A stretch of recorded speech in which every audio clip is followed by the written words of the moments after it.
بسم اللہ الرحمن الرحیم۔ خدا کے فضل و کرم سے یہ امت تاحال اس سے بحیثیت مجموعی محفوظ ہے، اور کسی بھی مستند فرقے کے مستند عقائد میں ایسی کوئی شے موجود نہیں ہے کہ جسے شرک فی ذات قرار دیا جا سکے۔ اس کی وجہ کیا ہے؟ اس کی وجہ یہ ہے ایک اسپیشل پروٹیکشن ہے جو اللہ نے دی ہے۔ یہ امت آخری امت ہے۔ حضور نے فرمایا انا آخر المرسلین وانتم آخر الامم، میں آخری رسول ہوں اور تم آخری امت۔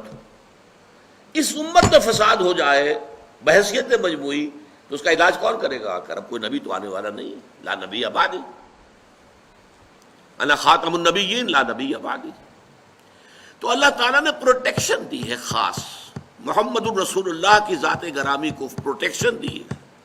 حالانکہ نوٹ کیجئے، یہ میں دعوے سے کہتا ہوں، جتنی محبت، جتنی عقیدت امت محبت کو حضرت محمد کے ساتھ ہے اور رہی ہے، اس کا عشر عشیر بھی نہیں ہے، 100واں حصہ بھی نہیں ہے کہ جو محبت عیسائیوں کو حضرت عیسیٰ سے رہی ہو۔ حضرت عیسیٰ کو خدا کا بیٹا بنا دیا، حضور کو تو کسی نے نہیں بنایا، کسی نے نہیں کہا، معاذ اللہ۔ حالانکہ محبت عقیدت کو اگر ناپیے تولیے تو میں پھر کہہ رہا ہوں، عشر عشیر کا مطلب 100واں حصہ، 1/10 کا 1/10 عشر عشیر، 100واں حصہ بھی محبت، اس محبت کا جو اس امت کو رہی ہے اپنے رسول محمد صلی اللہ علیہ وسلم سے، اور ہے آج بھی، کٹ بھرنے کو تیار ہے۔ ختم نبوت کے اوپر کٹ بھرنے کو تیار تھے۔ اسی طریقے سے آپ کو معلوم ہے کہ قانون جو ہمارے ہاں بنا توہین رسالت کا، اس پر کٹ بھرنے کو تیار ہے مسلمان۔ حالانکہ اور چیزیں جو ہیں شریعت کی، ان کے بارے میں اتنا حساس نہیں ہے۔ اب سودی کا معاملہ جو ہو رہا ہے، لیکن اس کے بارے میں کوئی خاص عوام کو کوئی احساس نہیں ہے، لیکن ذرا سا ارادہ تو کر کے حکومت دیکھے، توہین رسالت کا قانون اگر ختم کریں گے تو ایک ہنگامہ شروع ہو جائے۔ عیسائیوں کو تو اتنی کوئی عقیدت تھی نہیں، لیکن خدا کا بیٹا بنا دیا۔ اس سے بھی آگے کا کنٹراسٹ آپ کو بتا رہا ہوں۔ حضرت علی کون ہے رضی اللہ تعالی عنہ؟ حضور کے امتی کا اور نبی کا کیا ریشو پروپورشن ہوا؟ کوئی نسبت بنتی نہیں نا۔ حضرت علی کو خدا بنانے والے پیدا ہو گئے، خدا کا بیٹا نہیں، خدا۔ سبائی عبداللہ ابن سبا یہودی، جس نے اسلام کا لبادہ اوڑھ کر آ کر مسلمانوں کے اندر تفریق پیدا کی، بنو ہاشم اور بنو امیہ کی پرانی جو چپکلش چلی آ رہی تھی اسے ہوا دی، پھونکے ماری، بڑکا دیا اس کا، اور وہ فتنہ شروع کیا ہے کہ جس کے زخم سے آج تک بھی خون رس رہا ہے۔ یہ شیعہ سنی کی تقسیم تو اسی کے وہیں سے پیدا ہوئی۔ اس نے حضرت علی کے بارے میں کہا تم خدا ہو، اور شیعوں کی کتابوں میں یہ درج ہے کہ حضرت علی کے سامنے پیش ہوا ہے، وہ گرفتار کر کے لایا گیا، تم یہ بکواس کر رہے ہو؟ ہاں، وہ اور اس کے 40 پیروکار، تم ہو خدا؟ حضرت علی نے کہا کہ باز نہیں آؤ گے تو زندہ آگ میں جلا دوں گا۔ کہا ٹھیک ہے، خدا آزمائش کرتا ہی ہے، جانچتا ہے، پرکھتا ہے اپنے ماننے والوں کو۔ تم ہمیں آگ میں جلا دو، لیکن ہم کہتے ہیں تم خدا ہو۔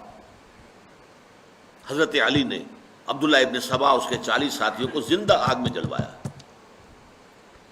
اس وقت بات کہنے کی یہ ہے کہ آپ ذرا کنٹراسٹ دیکھیے، حضرت عیسیٰ کو خدا کا بیٹا کہنے والے پیدا ہو گئے، اور حضور کے ایک امتی کو خدا قرار دینے والے پیدا ہو گئے۔ اگر اس پر آپ قیاس کریں معاذ اللہ ثم معاذ اللہ ثم معاذ اللہ، پھر تو محمد کو تو خدا کا باپ قرار دینا چاہیے تھا، نسبت و تناسب کے اعتبار سے۔ امتی کو خدا بنایا تو خدا سے اوپر کوئی شے ہونی چاہیے نا، کہ جو محمد رسول اللہ کا مرتبہ مقام نہیں۔ یہ بات در حقیقت یہ ہے، یہ ظلم بھی آپ کو معلوم ہے، ہمارے سنی بھائی بھی کرتے ہیں یہ، عوام الناس، یا علی مدد، کسی نے یا محمد مدد نہیں کہا آج تک. مسجدوں میں یا محمد تو لکھا ہوا ہے، لیکن یہ یا محمد مدد کا نعرہ کہیں بھی میدان میں نہیں لگا. مدد کا نعرہ لگتا ہے تو حضرت علی رضی اللہ تعالیٰ عنہ کے نام کے ساتھ. اسی لیے حضور نے فرمایا تھا اے علی تمہاری مثال عیسیٰ کی سی ہے. عیسیٰ کے بارے میں لوگ دو انتہاؤں میں مبتلا ہو گئے. محبت اور عقیدت میں غرور کرنے والوں نے انہیں خدا کا بیٹا بنا دیا، اور ان سے دشمنی اور عداوت رکھنے والوں نے انہیں کافر اور مرتد قرار دے دیا. اسی طرح تمہارے معاملات بھی ہوں گے. تمہیں کافر اور مرتد قرار دینے والے بھی خوارج پیدا ہو گئے، جنہوں نے کہا کہ علی کافر ہے، مرتد ہے، واجب القتل ہے، اور قتل بھی کر دیا، شہید بھی کر دیا ان کے ایک آدمی نے خوارج میں سے. اور دوسری طرف انہیں خدا کہنے والے بھی پیدا ہو گئے. لیکن اللہ تعالیٰ نے حضرت محمد صلی اللہ علیہ وسلم کو اس زیادتی سے، اس ظلم سے محفوظ رکھا ہے.